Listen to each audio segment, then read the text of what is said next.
नमस्कार, TV9 भारतवर्ष देख रहे हैं आप। मैं हूं अरुण सुंदराल। आज बात उस मुद्दे की जो सीधे आपकी जेब, आपकी बचत और आपके निवेश से जुड़ी है। सोने की कीमतों में लगातार उतार चढ़ाव दिख रहा है। रुपया डॉलर के मुकाबले दबाव में है और इंडिया यूएस डील को लेकर बाजार में नई उम्मीदें भी बन रही हैं। ऐसे में सबसे बड़ा सवाल यह है कि क्या सोना अभी और महंगा होगा? कमजोर रुपया आम आदमी पर कितना असर डालेगा और इंडिया यूएस डील से भारत की इकोनॉमी, रुपी और गोल्ड मार्केट को फायदा होगा या नहीं? इन सभी सवालों को आसान भाषा में समझने के लिए आज हमारे साथ जुड़े हैं अजय केडिया जी, जो कि केडिया एडवाइजरी से हैं। बहुत बहुत स्वागत है आपका अजय जी। बहुत बहुत धन्यवाद मुझे बुलाने के लिए।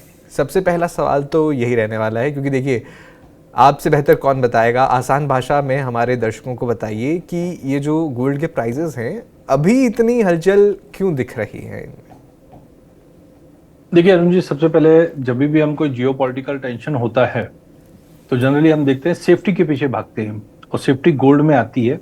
ये बुक्स में लिखा हुआ है। मैं बुक्स में इसलिए बोल रहा हूँ क्योंकि अब हम देख रहे हैं 1 मार्च से जब से ये यूज स्टार्ट हुआ है, उल्टा गोल्ड टूट रहा है। इंटरनेशनल में $5400 का भाव जो होता था, कल के सेशन में हमने इसको लगभग 4050 का लेवल आते हुए देखा। मतलब 1300-1400 पॉइंट की गिरावट आते हुए देखी है। हालांकि डोमेस्टिक मार्केट पे उतना बड़ा फॉल नहीं था, क्योंकि रुपए की गिरावट और ड्यूटी एडजस्टमेंट को देखते हुए मात्र हमने अभी तक अगर देखें तो 10% 12% की गिरावट थी, बट इंटरनेशनल में करीबन 27% का फॉल दिखा है। तो पहला चीज आप समझिए कि अभी जो हलचल पिछले 3 सालों में है, उसके मेजर कारण है एक डी डॉलराइजेशन। डी डॉलराइजेशन मतलब है कि कोई भी इकोनॉमी है अब वो डॉलर से दूर भाग रही है, और डॉलर का विकल्प जब तक नहीं मिलता है तब तक सोना ले रही है। चाहे चाइना की बात कर ले, चाहे इंडिया की बात कर ले, सभी ने अच्छे से सोने भी बाइंग किए। हालांकि अब जो लड़ाई चल रही है उसके चलते कच्चे तेल में तेजी आई हुई है, और कच्चा तेल जब तेजी होता है और कच्चे तेल को लेना है तो हमें डॉलर की रिक्वायरमेंट होगी। तो डॉलर में भी तेजी आई हुई है, और उसकी वजह से ही एक इन्फ्लेशन बढ़ रहा है, क्योंकि कच्चा तेल बढ़ेगा तो कोई भी इकोनॉमी के लिए चिंता की बात है। तो इन्फ्लेशन बढ़ रहा है, और जब इन्फ्लेशन बढ़ता है तो रेट हाइक होती है।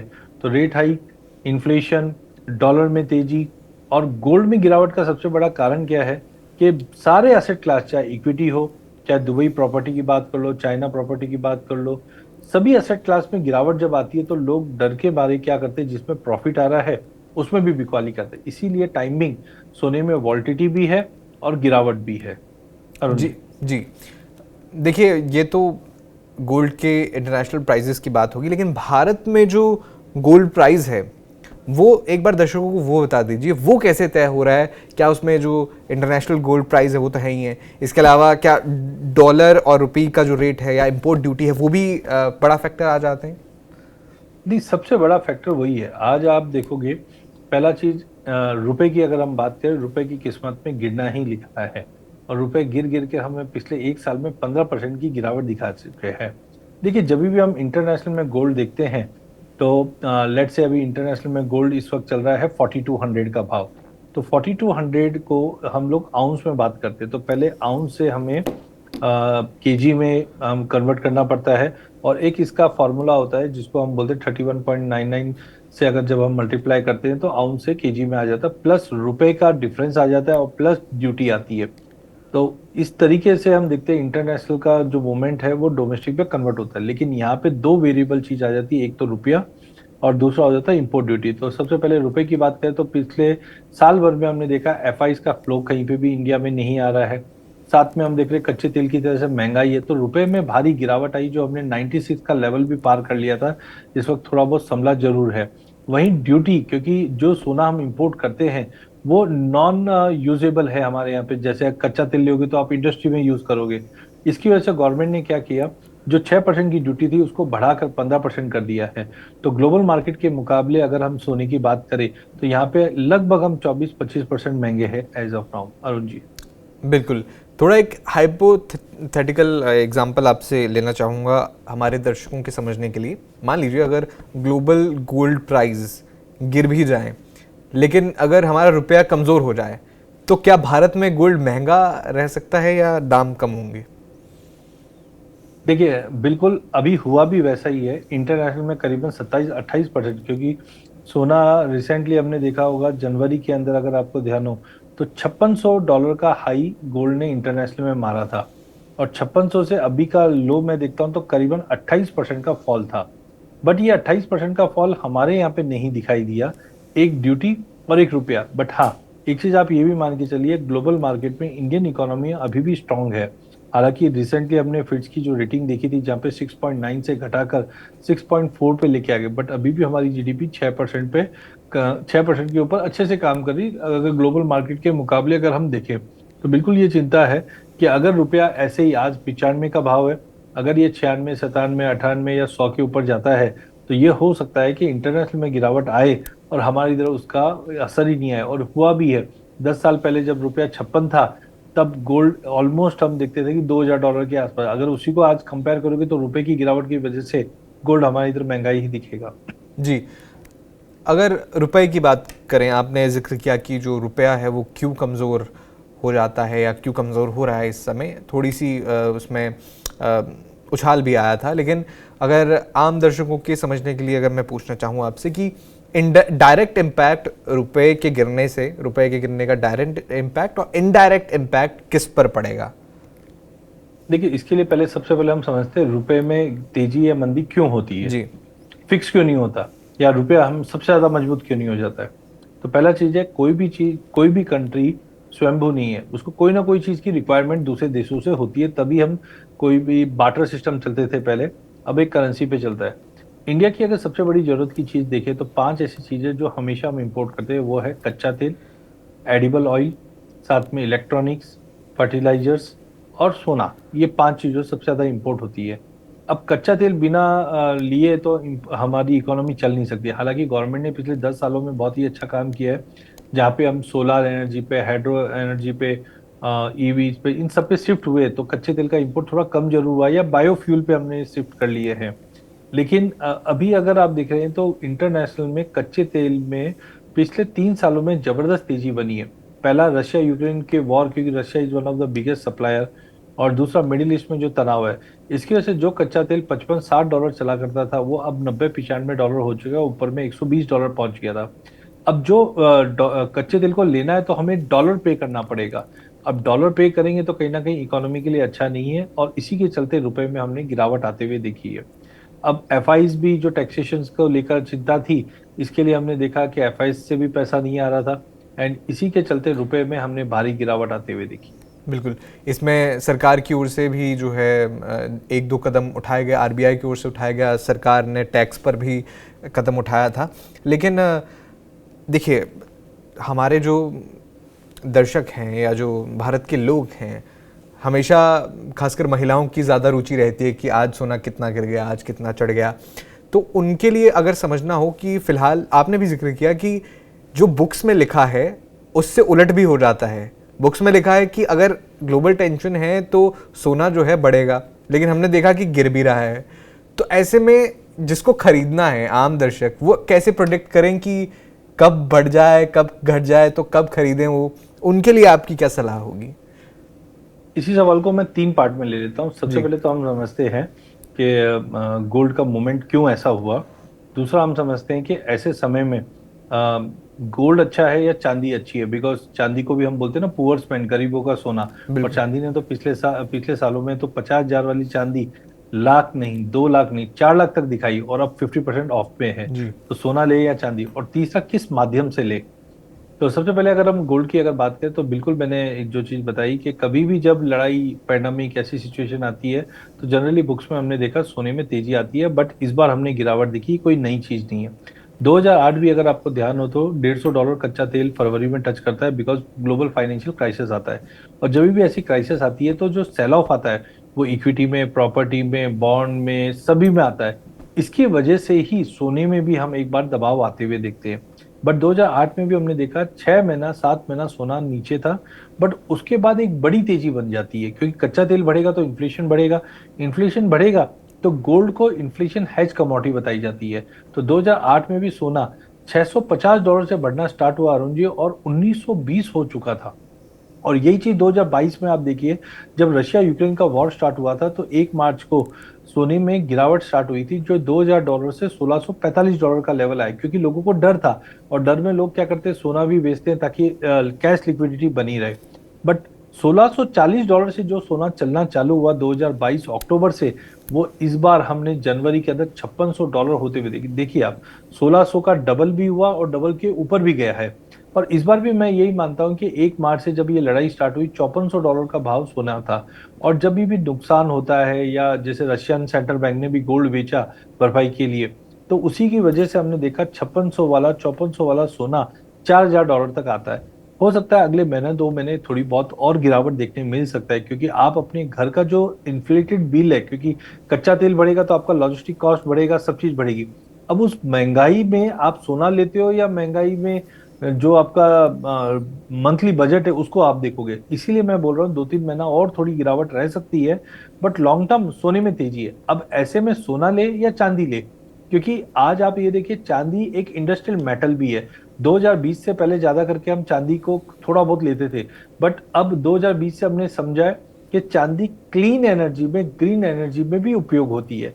अच्छा, चांदी की जो माइन, ऐसी कोई माइन होती नहीं है। कॉपर और जिंक की ये सब हम बोल सकते हैं एक प्रोसेस के अंदर सब्स्टिट्यूट होकर निकलती है।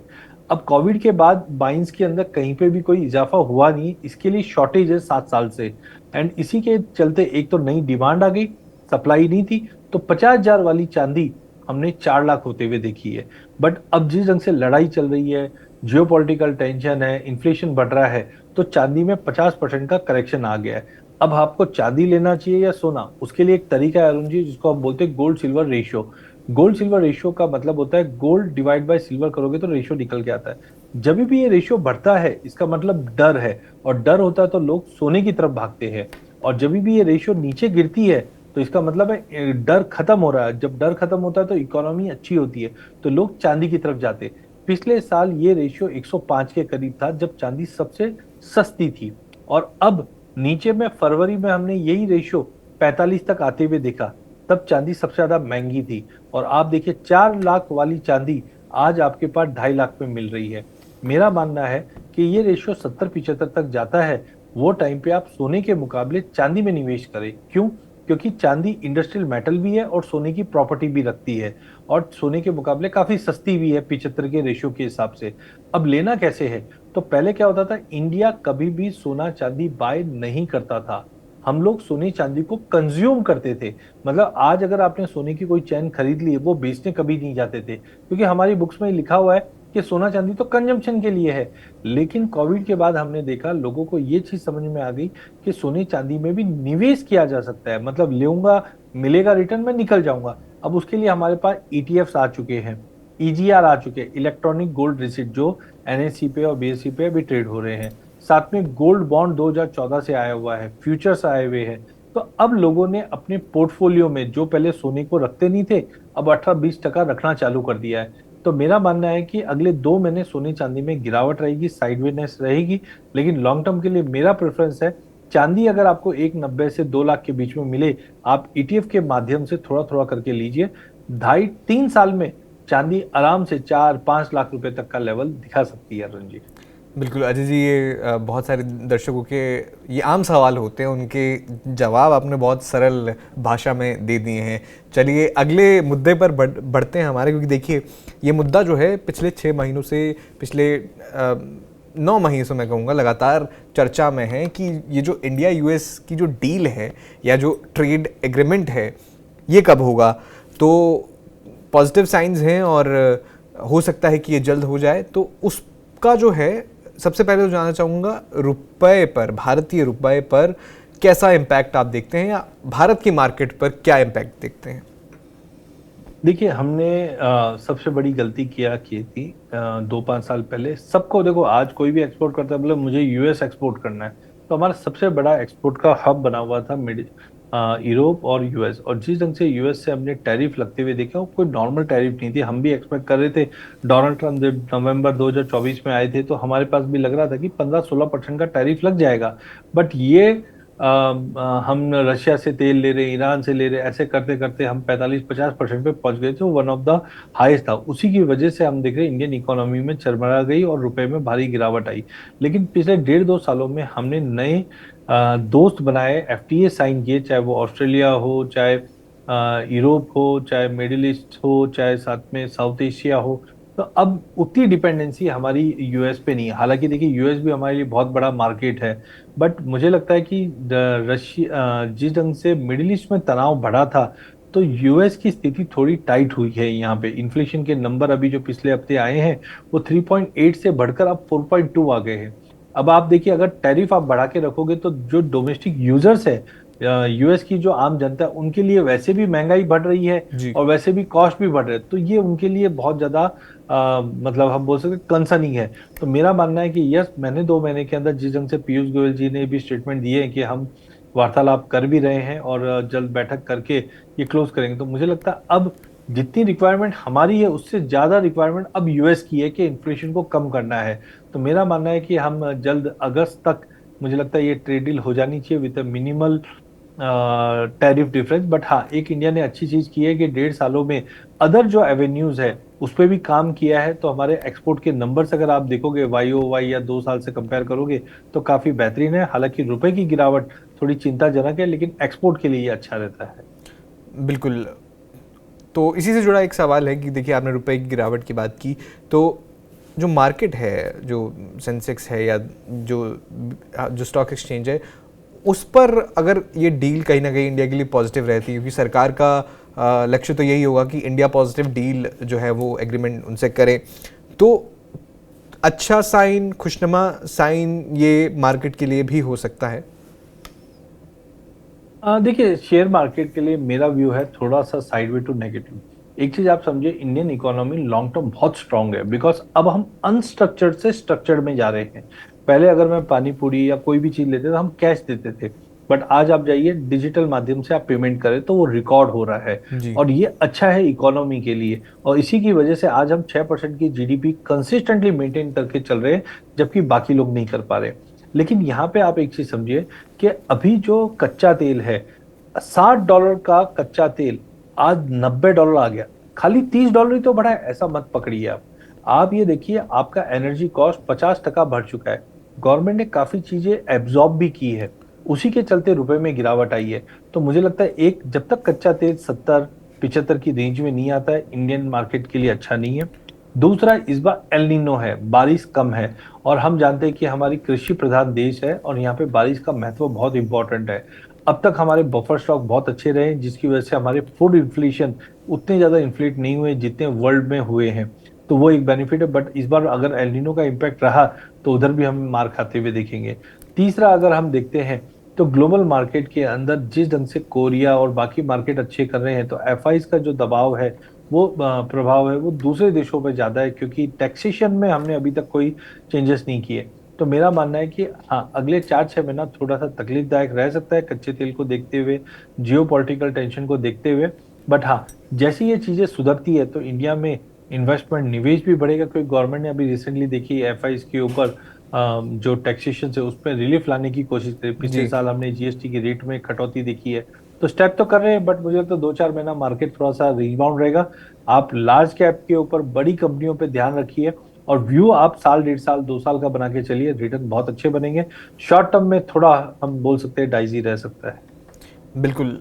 इसी से जुड़ा एक सवाल है, देखिए हमने ट्रेड डील पर ही बात कर रहे हैं, क्योंकि देखिए बहुत सारे सेक्टर से जो इम्पैक्ट हो सकते हैं, इमीडिएट इम्पैक्ट आप किन सेक्टर्स पर देख सकते हैं कि इस डील से आता, क्योंकि अभी डील की कोई डिटेल तो ज़्यादा है नहीं अपने पास, लेकिन किन सेक्टर्स को इमीडिएटली इम्पैक्ट होते हुए देख रहे हैं आप? देखिए, ऑलरेडी हमने देखा फार्मा को थोड़ा असाइड कर रखा है। जहां जहां पे यूएस को लगता है कि मेरी रिक्वायरमेंट है, वहां वहां पे उन्होंने वो वर्क पहले से कर रखा है। बट फिर भी मुझे लगता है टेक्सटाइल सेक्टर एक अच्छा रह सकता है। फार्मा तो ऑलरेडी है ही। आईटी में हमारी डिमांड है, लेकिन हमने देखा कि जो कड़ा रुख यूएस ने बना रखा है, इवन वीजा के लिए जो कड़ा रुख है, वहां पे हम नरमी चाहते हैं। साथ में जेम्स एंड ज्वेलरी, वो बहुत इंपॉर्टेंट है, बिकॉज जितना भी डायमंड है हम यूएस को ज्यादा एक्सपोर्ट करते हैं। तो आई थिंक इट्स देखना होगा कौन से, क्योंकि यूएस की डिमांड है कि एग्री के एक्सपोर्ट को यूएस को परमिट मिल जाए, जो वो चाइना के साथ भी कर रही है और इंडिया के साथ भी करना चाहती है, जी। जैसे डेयरी इंडस्ट्री। लेकिन इंडिया में हम जानते हैं कि डेयरी है, फार्मर्स है, इनको, इनके इंटरेस्ट को भी हमें प्रोटेक्ट करना है। तो जब तक होता नहीं है, जब तक बोलना मुश्किल है, और डोनाल्ड ट्रंप को वैसे भी प्रेडिक्ट करना बहुत मुश्किल है। बिल्कुल सही कहा आपने। मेरे फाइनल 2 सवाल हैं। पहला सवाल ये है कि जो आने वाले 3 से 6 महीनों में आप भारतीय रुपए का जो है आउटलुक कैसा देखते हैं? सबसे बड़े रिस्क क्या है रुपए के लिए? देखिए, इमीडिएट में तो मुझे कच्चा तेल और बारिश, ये दो है। बाकी फैक्टर्स चलो अपनी जगह पे हम हैंडल कर लेंगे, बट ये दो ऐसे फैक्टर्स हैं जो हमारे हाथ में नहीं है। आज आप ये देखिए, रशिया यूक्रेन 4 साल से लड़ रहे हैं, उसके बावजूद इंडिया ने इतने अच्छे ना डिप्लोमेटिक रिलेशंस बना रखे हैं, तो तकलीफ नहीं हुई है। लेकिन कच्चा तेल अगर बढ़ा हुआ रहता है तो ये रुपए के लिए और मार्केट के लिए खराब है। दूसरा मुझे लगता है बारिश, क्योंकि आज भी कृषि प्रधान देश है, हमारी जीडीपी में 15% एग्रीकल्चर कंट्रीब्यूट करता है, और जॉब में भी आज देखें तो 45% इन्वॉल्व है। तो अगर ये महंगाई बढ़ती है और बारिश भी इम्पैक्ट करती है, तो ये दो फैक्टर्स मुझे लगता है इमीडिएटली है। रेंज की अगर मैं बात करूं, तो टाइमिंग मुझे लगता है कि अगले 3 महीने में 9750 9760 का रुपए में हायर साइड लगता है। जबकि अगर गवर्नमेंट इसमें एफआईज के अंदर वर्क करती है और बारिश अगर समझो अच्छी आ जाती है और कच्चा तेल नीचे आ जाता है, तो नीचे में मुझे लगता है 90 to 60 तक का एक सपोर्ट मिल सकता है। आरबीआई काफी अच्छा काम भी कर रही है। हमारे फॉरेक्स रिजर्व में ऐसा नहीं कि बहुत ही बड़ा डिप्लीशन आया है, आज भी हम 680 बिलियन का फॉरेक्स रिजर्व रख रहे हैं। तो आई थिंक ये दो कंसर्न ज्यादा है मार्केट और रुपए के लिए। बिल्कुल अजय जी, मेरा फाइनल सवाल है, समराइजिंग जवाब आपसे चाहूँगा। आपने ऊपर बताया भी लेकिन अभी थोड़ी देर पहले, लेकिन समराइज करके अगर बताएं तो एक आम परिवार मान लीजिए गोल्ड खरीदना चाह रहा है, तो आज की स्थिति में आप उन्हें 3 प्रैक्टिकल सलाह क्या देंगे? तो मैं अभी भी बोलता हूँ, इंडिया में हम लोग गोल्ड बाय नहीं करते, हम कंज्यूम करते हैं, बट इसको बाय करना सीखिए। आपके पोर्टफोलियो में जैसे आप एफडी में पैसा रखते हैं, वैसे गोल्ड में रखिए, क्योंकि गोल्ड अब जैसे हम बोलते हैं हमारा नया भारत है, वैसे ही नया गोल्ड है। ये आपको सेफ्टी भी देगा और रिटर्न भी देगा। आज गोल्ड के रिटर्न बेहतरीन है, क्योंकि अब डी डॉलरेशन का टाइम है, जो अगले 15-20 साल चलेंगे ही चलेंगे। तो लेने का अच्छा सबसे तरीका है एसआईपी के माध्यम से। जनरली हम एसआईपी का फुल फॉर्म होता है सिस्टमेटिक इन्वेस्टमेंट प्लान, बट मेरा मानना है सिल्वर इन्वेस्टमेंट प्लान, क्योंकि सोने से ज्यादा मुझे चांदी अच्छी लगती है। तो यहाँ पे मुझे लगता है कि आप अपने पोर्टफोलियो का, ठीक है, आपके जो सेबी रजिस्टर्ड फाइनेंशियल एडवाइजर है उनसे आप सलाह जरूर ले लीजिए उसमें। लेकिन मेरा मानना है पर्सनल कि 15 से 18% का एलोकेशन आप इक्विटी में हो चाहे कोई भी हो, बट सोने चांदी में जरूर डालिए। चाहे ईटीएफ के माध्यम से डालिए, ईजीआर के माध्यम से डालें, बट डालिए जरूर।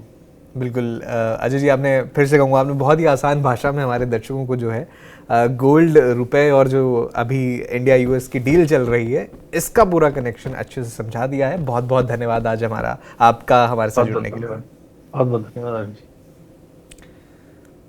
आपने सुना अजय केडिया जी को, जिन्होंने बताया कि गोल्ड का आउटलुक क्या रह सकता है, क्या संभावना है, आपको खरीदना चाहिए या नहीं खरीदना चाहिए। हालांकि किसी भी इन्वेस्टमेंट को करते समय अपने फाइनेंशियल एडवाइज़र से सलाह ज़रूर लें।